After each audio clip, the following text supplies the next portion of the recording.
All right, hello everyone. It's such a pleasure to have this opportunity to participate in this wonderful panel to have a discussion about geothermal. My name is Michelle Stewart. I'm the Executive Director of Yampa Valley Sustainability Council.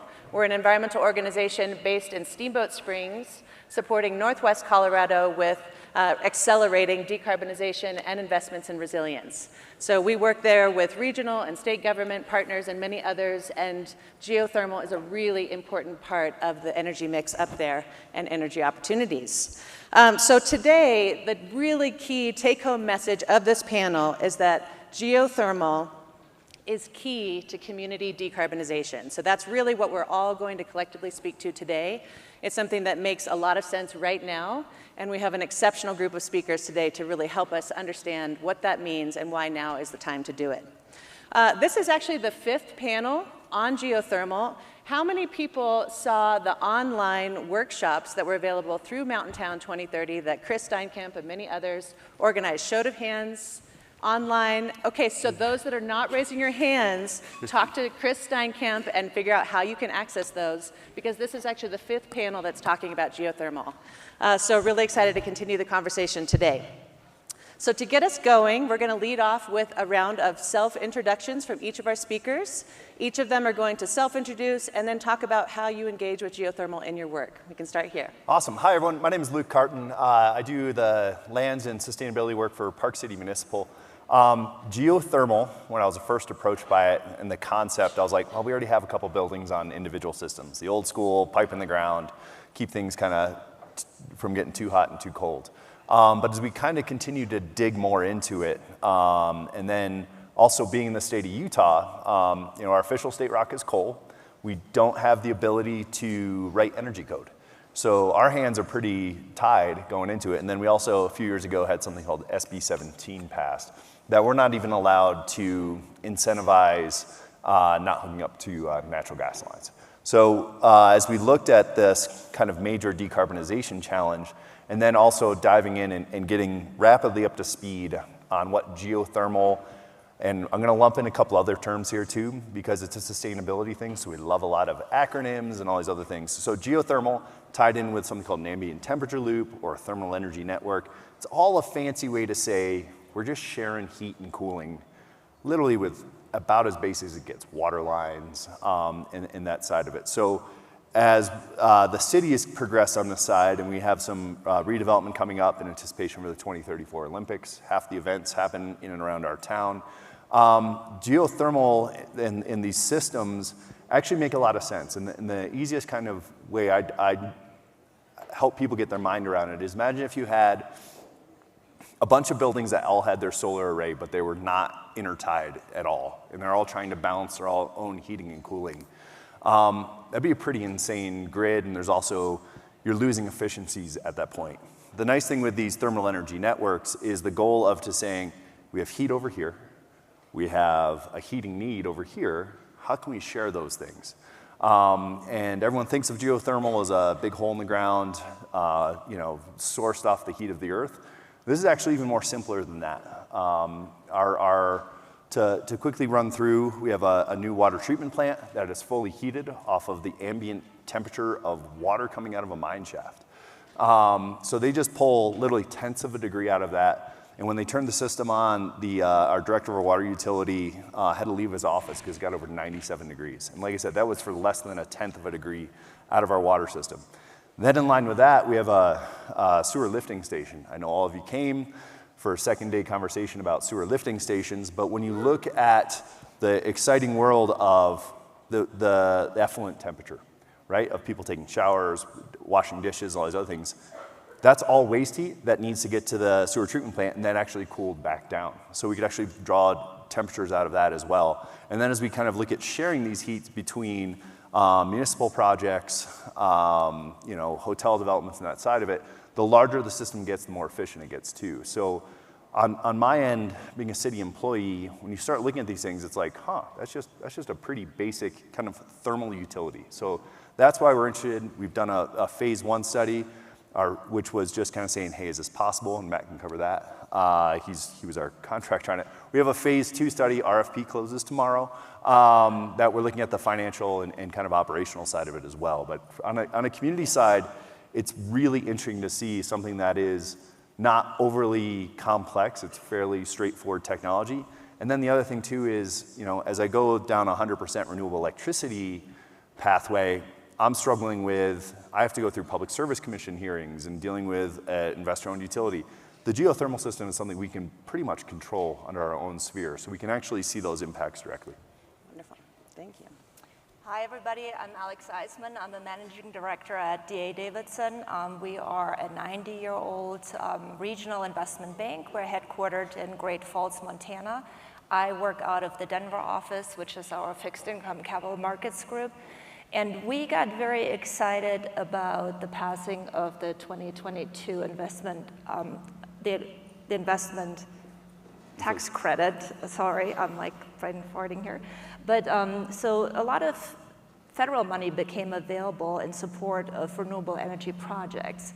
And we would like to finance those. And geothermal is one of the winners or survivors of HB1, I want to say, in that the federal income tax credit was not shortened or reduced for geothermal projects. So the credits are good through 2032, and my colleague who is here today and I have co-founded a renewable energy group at our bank to finance and support these projects, be part of the solution. And our natural partners in our tax-exempt world are our governmental entities, our utility districts, our special districts, and our not-for-profit borrowers who can enter the tax-exempt bond financing market and get now a direct pay from the federal government as soon as the project is placed into service. It's money coming back to you. 30, 40, 50% of the project when it is placed into service. It's money that's coming back in the form of cash, so no strings attached. It's not a grant, it is a tax benefit really.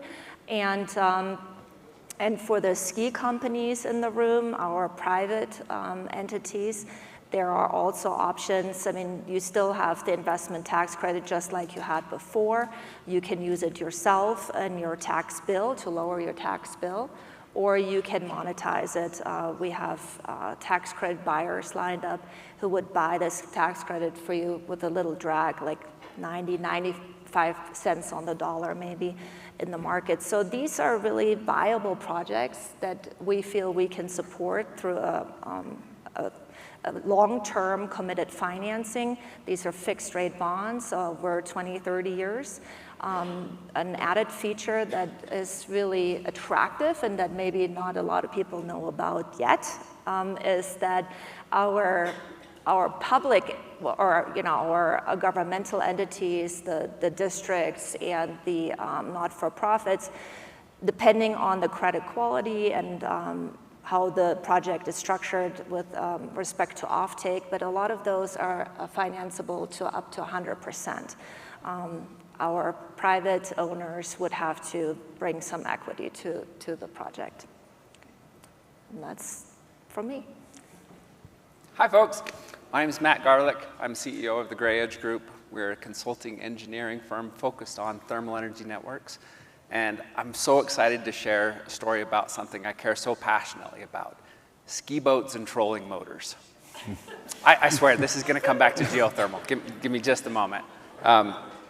After years of wishful thinking and saving, I was able to buy a ski boat this year. And I was so excited to get my kids out tubing and kneeboarding. But because I'm an incurable fish bum, it had to have an electric trolling motor stuck up on the front of it so I can get the most use out of it.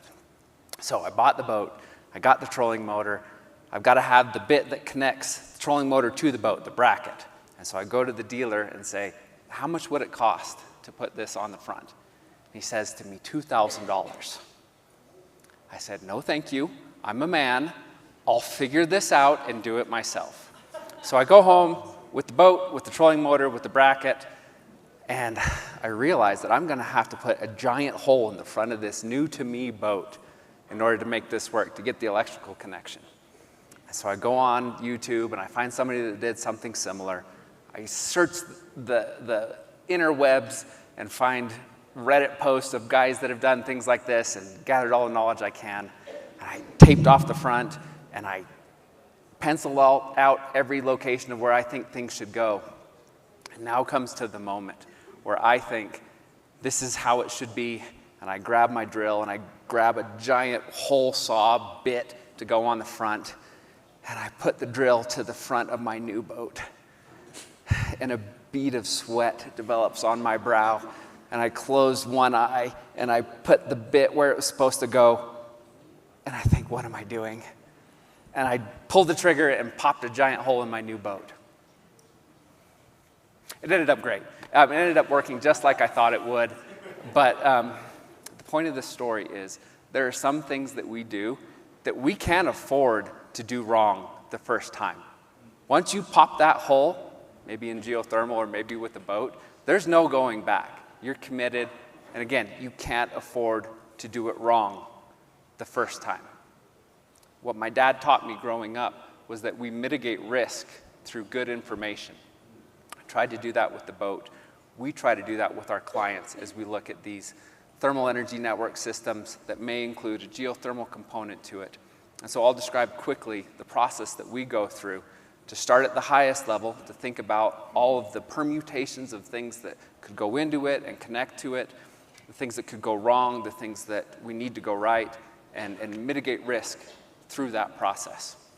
So we start with what we call a phase one study. This is describing two sides of the equation in a geothermal system. What are you going to connect to, and where are you going to get the energy from? There's so many unique combinations of different types of building typologies. There's so many different types of thermal resources that you can connect to a thermal energy network. Geo exchange, wastewater heat exchange, a data center waste heat, a river, a lake, anywhere that you can push energy to, pull energy from, or store energy as that capacitor, that thermal battery in the system. So that's the phase one study, is understand what we have available to us. The second phase is to come down in elevation, refine our information, understand better what loads we're dealing with, how many BTUs do we need in heating, how many in cooling, and what kind of resources or what kind of loads could the resources that are available support. If you have a wastewater line that's so big and has so much flow, how much energy is actually in that? How much energy could we glean from a snowmaking system, for example, to help both the snowmaking process while providing energy to our thermal energy network? Once the phase two study is done, we move down the road, we might recommission your buildings if they're new or if they're existing. We want to reduce that load as far as we can get to. We go on to the next phase, is pre-design. And this is something that we've done recently in Vail. And this is where the technical portion starts to become more interpersonal, where we need to create coalitions. Now that we know what's possible, who's going to help us along this journey? Who can we bring into our, under this umbrella?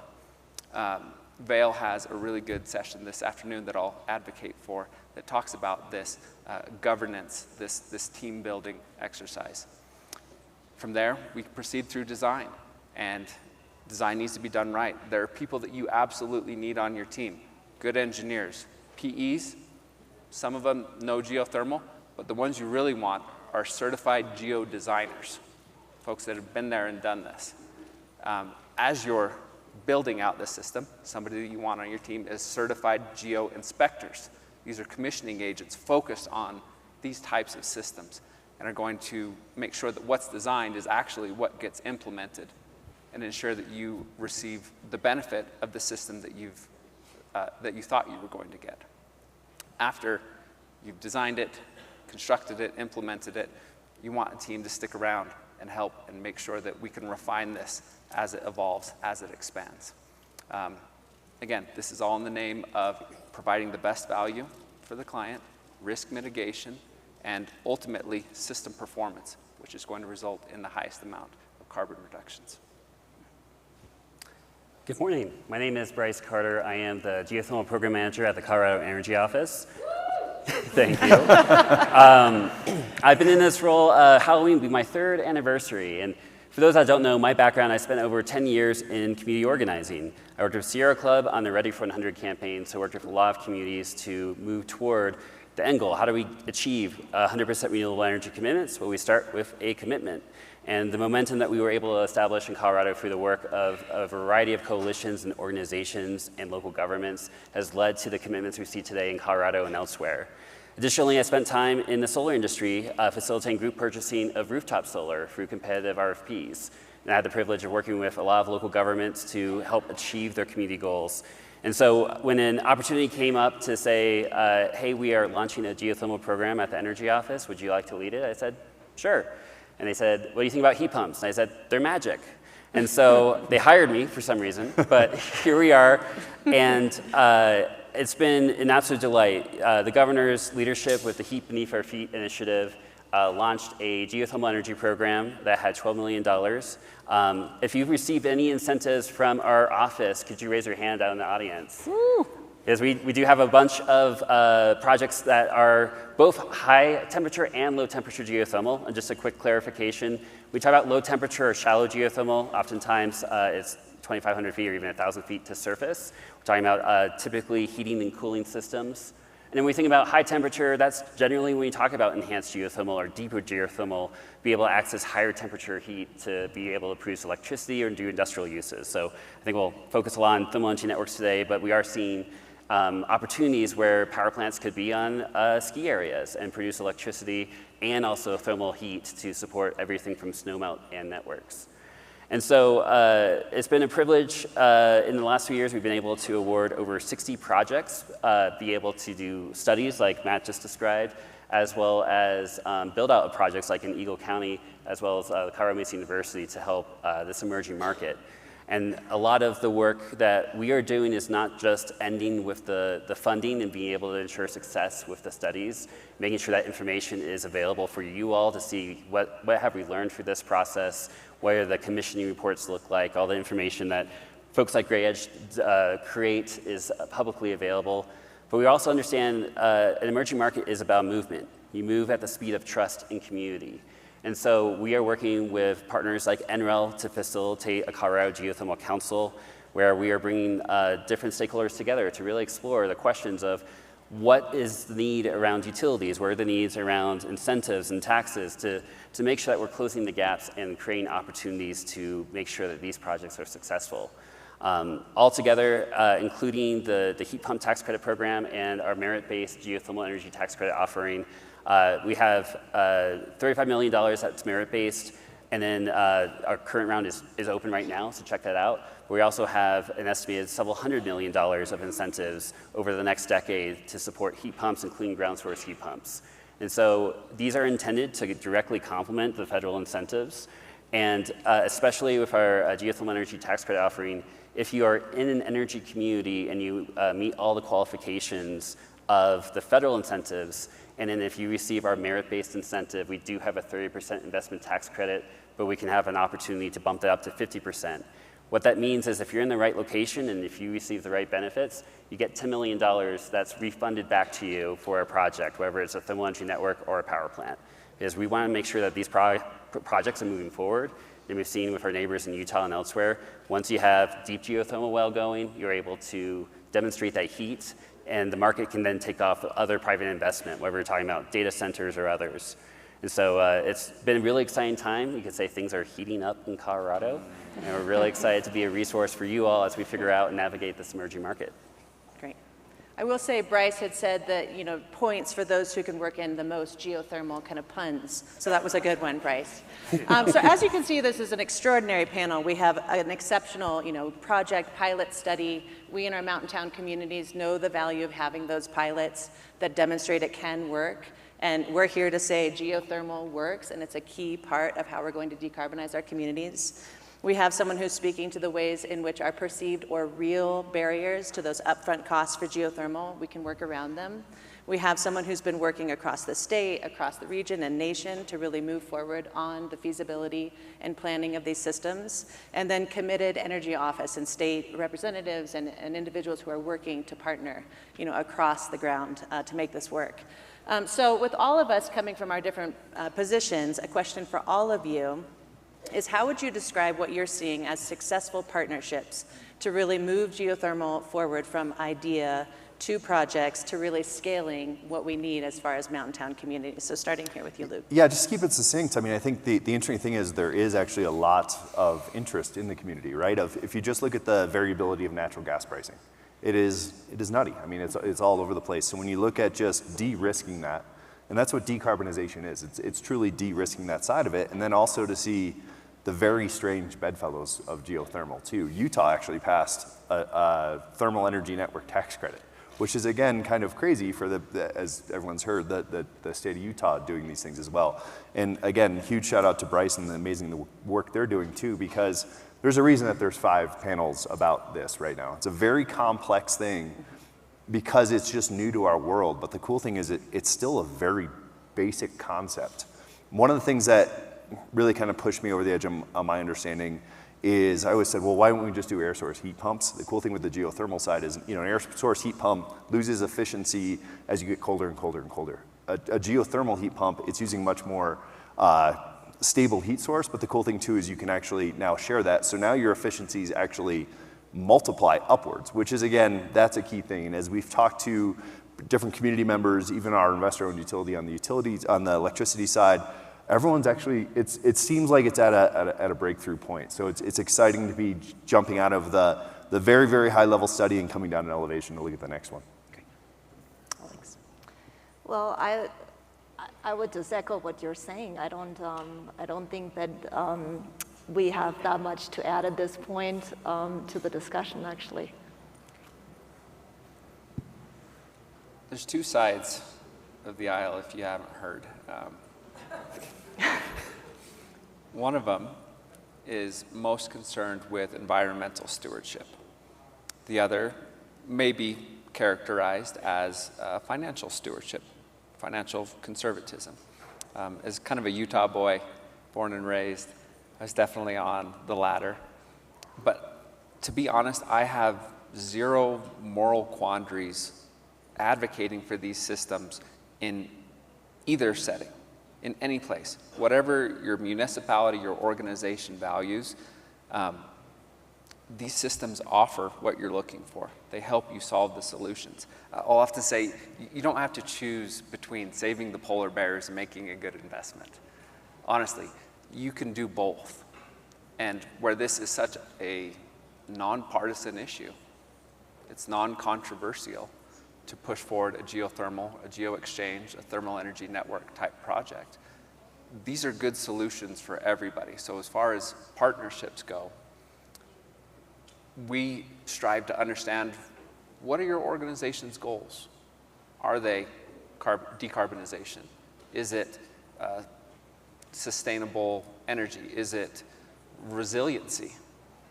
Is it making a good investment that's going to last 10, 20, 30, 50 years? These systems are going to offer it, and I can switch between those 2 discussions so easily because they're really one discussion. You get both when you implement a thermal energy network.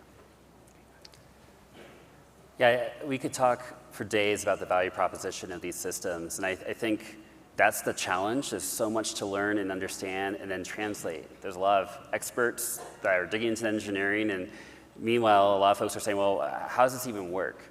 And so we're launching an initiative with the Colorado market, geothermal market assessment. And so we're hoping to have a variety of working groups with experts to really understand what are the key questions that they have and what are the key outcomes they want to provide.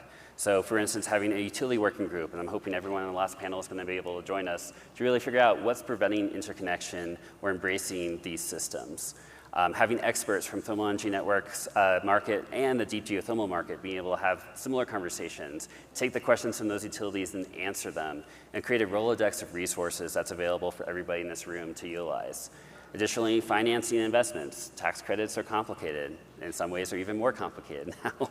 And so I think part of it is, how do we navigate that and make sure it's very clear, here are the opportunities and the resources available, as well as just marketing and communication. How do we actually translate the value proposition of this for the general public as much as it is for other stakeholders? So that's an initiative that we're planning to work on, working with these working groups in parallel, balancing and feeding off of each other. And by next summer, we really hope to have that information available and have it be a resource both nationally and internationally as we figure out this pathway forward. Great. Well, thank you all for your exceptional work, and please do seek them out and have conversations to follow this. I'll draw in Matt Mendisco, who's the Town of Hayden town manager, who's moving forward on a geothermal industrial park in Hayden, which is an energy transition area, an area transitioning away from coal. And in his words, he says, just do it. Just do it. So really, just do it, and please do connect with these great individuals. Thank you all.